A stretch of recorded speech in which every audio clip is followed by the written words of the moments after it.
impulsó el movimiento, digamos, por así decirlo, acá en Dolores, sí, que me incentivó a mí y yo incentivé a mis compas para comenzar con el movimiento LGBT.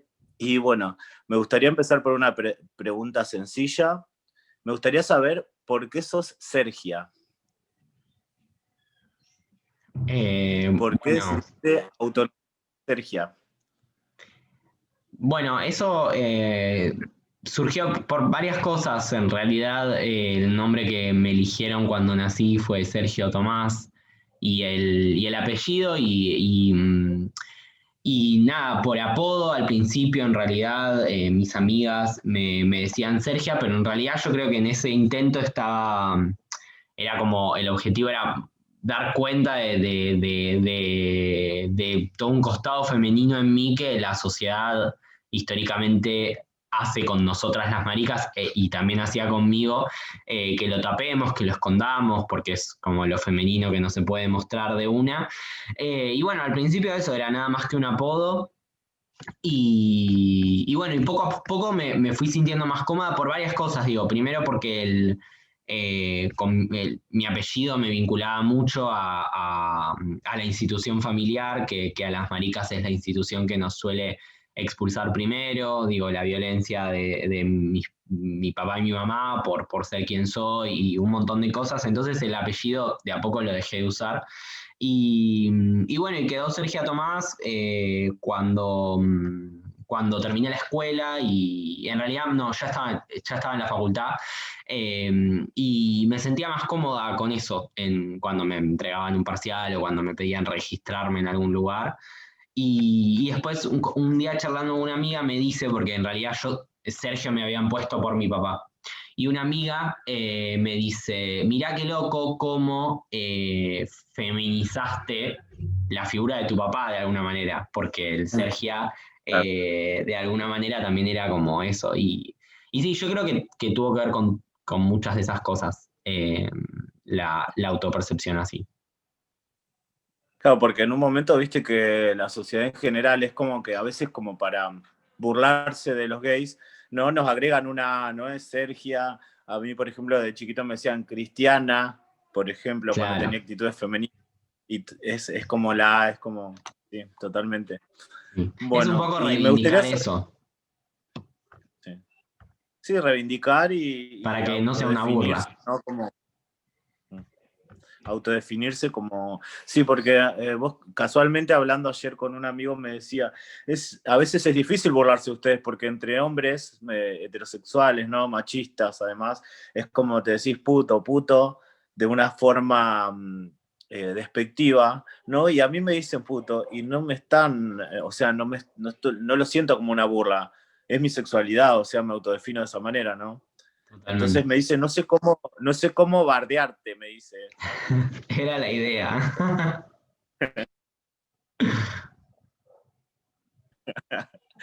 Es eso. Bueno, ¿y cómo empezaste en el camino del activismo, ¿no? En el camino LGBT. Bueno, en el activismo yo en realidad no lo llamo activismo porque yo lo llamo militancia porque en realidad primero empecé militando políticamente, partidariamente y después llegué a la cuestión LGTB. En realidad fue también más o menos cuando estaba definiendo mi identidad, mi nombre y todas esas cosas, me sumé a militar a un espacio político con ganas de participar en política, militar en política, transformar la política, y poco a poco me fui dando cuenta cómo los espacios institucionales generalmente son expulsivos también contra las personas que mostramos nuestra identidad o hablamos de nuestra identidad o visibilizamos quiénes somos. Y bueno, cuando se fue tornando expulsivo el espacio con un grupo de compañeros y compañeras, en vez de irnos y dejar de militar, decidimos dar la discusión desde adentro y plantear la necesidad de que exista un espacio de diversidad adentro de la organización y que podamos organizarnos por ese motivo e interpelar a la política desde ese lugar. Y bueno, así empecé a involucrarme en la cuestión LGTB, a conocer quiénes eran nuestras referentas, nuestros referentes, a pensar en todo lo que falta todavía hoy, lo que le falta a nuestras sociedades para que no sean un lugar feo y hostil para nuestras identidades, esto de todo lo que falta para que deje de haber burlas, para que deje de haber golpes, maltrato, asesinatos. Así que bueno, así fue como, pero fue por una cuestión política partidaria en principio, hasta que bueno, nos organizamos para que el partido tome la cuestión LGTB en su agenda, y eso me fue haciendo conocer a muchísimas organizaciones LGTB y personas que militaban hacía muchos años en el activismo, digamos. Perfecto. Bien, ¿tenés alguna figura así que vos veas como referente o referenta respecto a la comunidad LGBT o LGTB? Porque escuché que ahí se usan las siglas de Sí, diferente manera. sí. ¿Referencia LGTB hoy decís? Sí, hoy o en la historia, alguien que Sí, en vos la destaques. historia. Objetivo.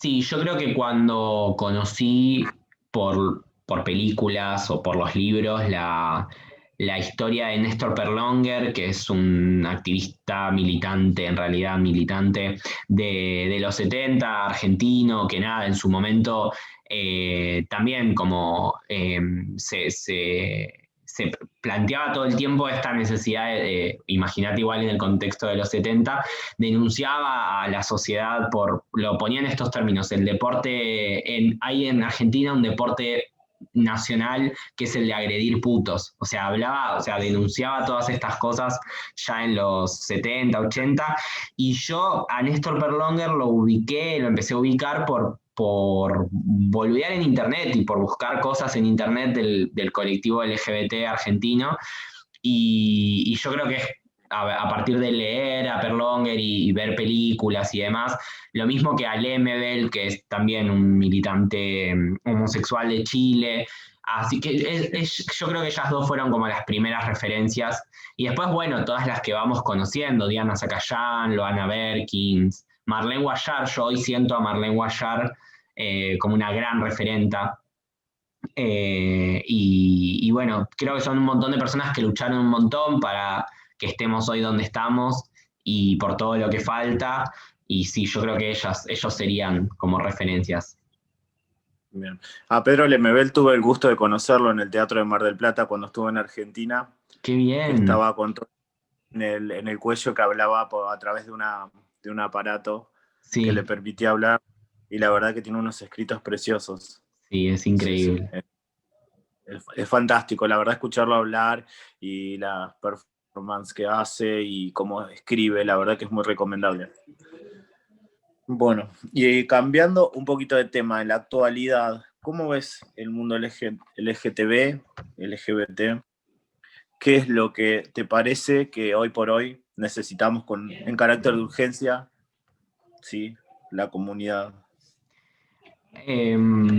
Bueno, yo creo que hay un montón de urgencias, pero me parece que lo más urgente es que dejen de matarnos, eh, obvio, sobre todo digo, no sé, pienso en Enzo, que lo mataron el viernes pasado, en todas las compañeras travestis y trans que mataron este año, en los travesticidios sociales, digo, porque también pensando en las compañeras travestis y trans, es también toda una sociedad que las lleva a tener un promedio de vida de 35 años, que a veces no hay nadie ahí ejecutando el travesticidio, pero sí hay una expulsión completa y total de todas las instituciones que hace que eso, que mueran con una expectativa de vida muchísimo más baja a la que tenemos el resto.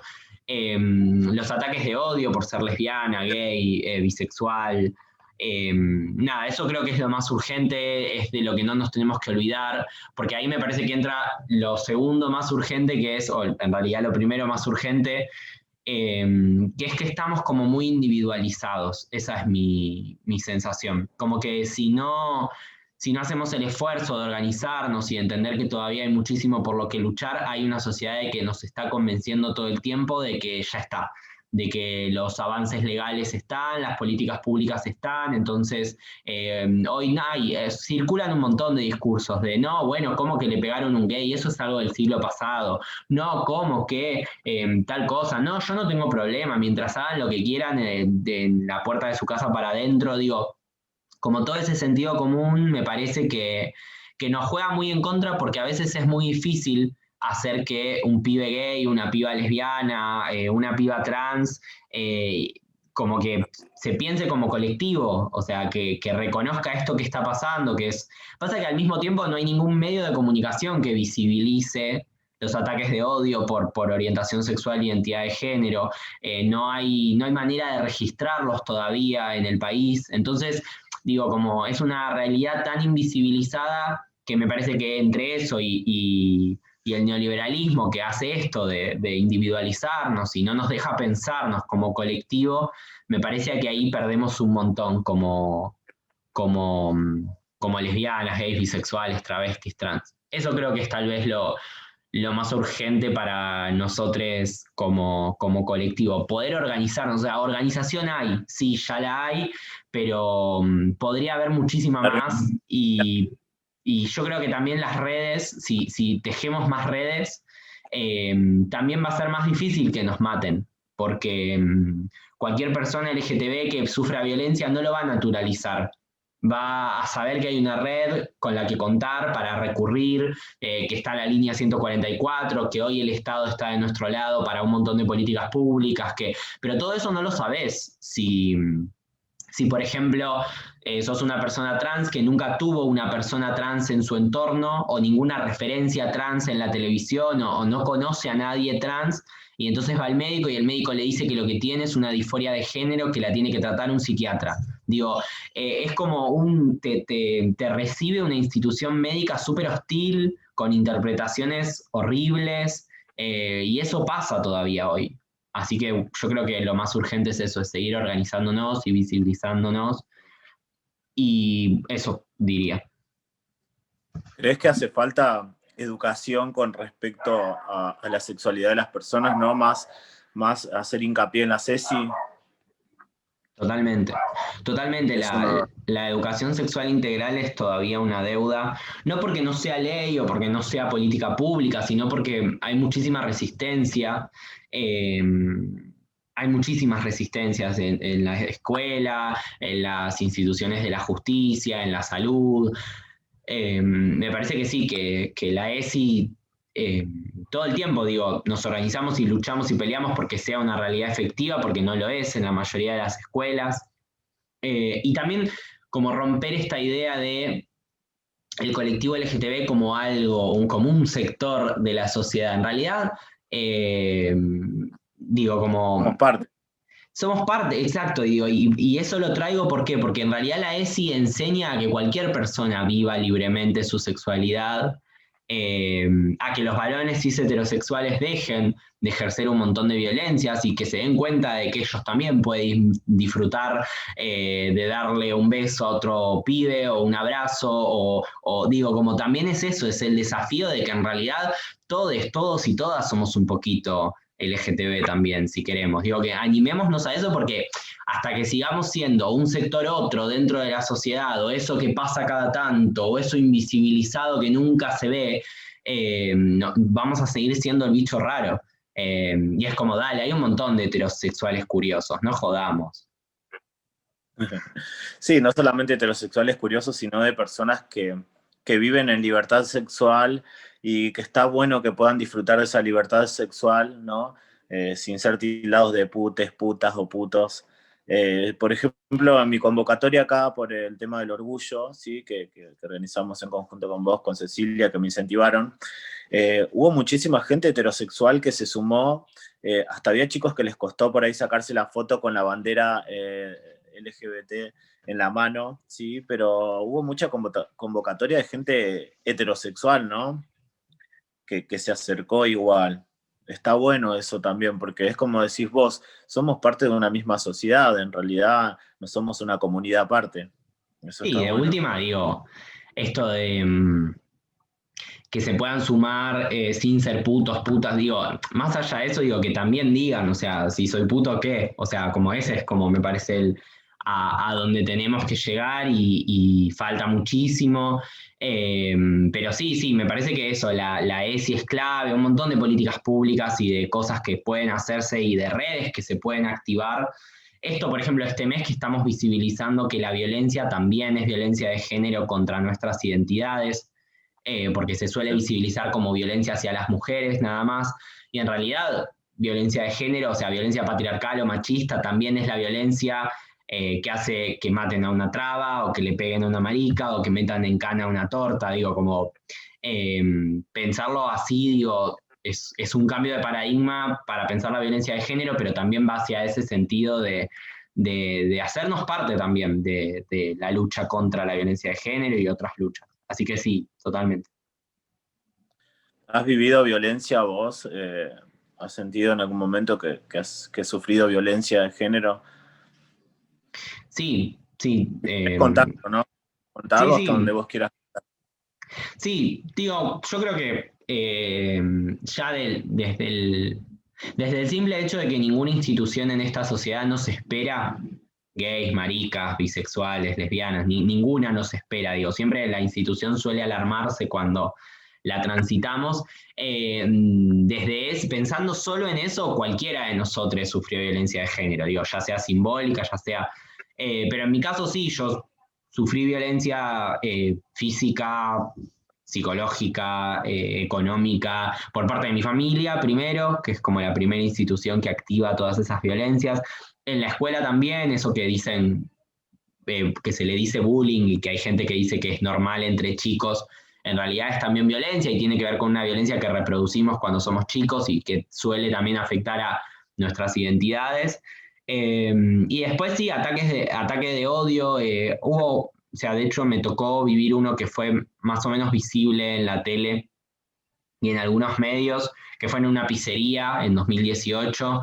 Yo soy de La Matanza, pero ese día estaba con una pareja en una pizzería, o sea, estábamos comiendo una pizza y el mozo se acercó a echarnos y no bastó con echarnos, o sea, echarnos por putos, sino que también nos corrieron entre 5 mozos, 1 cuadra y media, y nos pegaron, digo, me cagaron a trompadas en el medio de la calle, eh, los tipos que trabajaban en este lugar. Y ese caso trascendió bastante, fue visible en la tele, pero ahí Sí, pasaba porque esto, en la tele pasaba esto, que íbamos a algunos lugares y nos decían, ay, pero esto ya no pasa más, ¿cómo es que les pasó esto? Y en realidad es muy cotidiana la violencia, o sea, digo, sí, los medios llegan a un solo caso cada tanto y entonces dicen, excepción, pero en realidad, digo, es un día a día para todo el nuestras tiempo. identidades, totalmente. Sí, sí, me ha pasado de caminar con pareja, de la mano con una pareja y que me han gritado de los autos, Sí, puto, o cosas así. ¿Entendés? sí, Sí, ¿qué sí. pasa? Bueno. Eh, no quiero robarte mucho más tiempo, ya vamos 20 y algo minutos. Lo que quiero saber es saber qué podemos aconsejarles a los jóvenes y las jóvenes y les jóvenes, ¿no? En esta sociedad para que puedan seguir luchando contra este tipo de violencia, ¿sí? Para que puedan seguir permitiéndose ser ellos, ¿no? Que es lo más importante y orgullosos.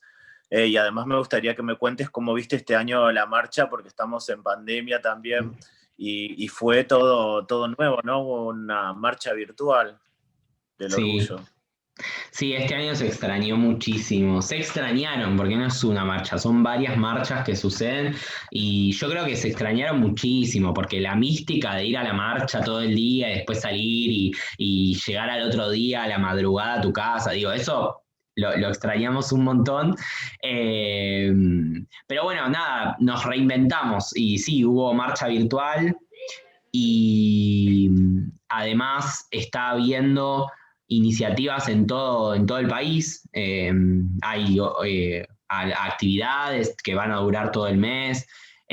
Nada, yo creo que eso, que se extrañó muchísimo la presencialidad, obvio, pero que nos pudimos reinventar y que pudimos exigir y demandar lo que queremos hoy, que son todas las cosas que faltan.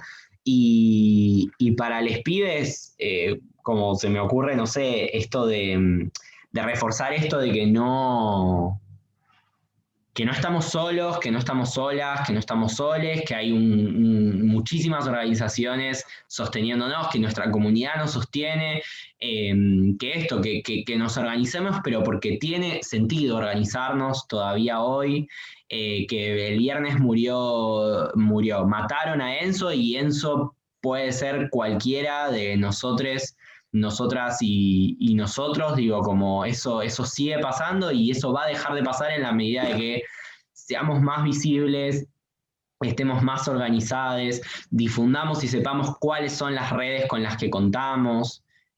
Así que me parece ahí clave la organización en el lugar que sea. Y organización no es como en los términos paquis de organización, como, oh, la organización. No, no, organización en el hecho de esto, de saber quién es el puto que tenés al lado, romper la pantalla de Grindr para poder trascender esa individualidad de la virtualidad y poder saber dónde estamos, qué te anda pasando, si te cagaron a trompadas o no, o a quién cagaron a trompadas, o qué le pasa a la traba que está también en mi barrio, que sé que está, y por ahí como que nos animemos a seguir formando comunidad, porque es re difícil en un contexto neoliberal hacerlo, pero es re necesario porque si no nos van a seguir matando.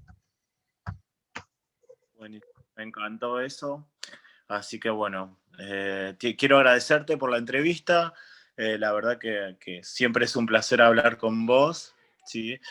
No sabía que había sido este caso famoso de violencia que había salido en la tele, porque me lo acuerdo y creo que la mayoría nos acordamos de este caso.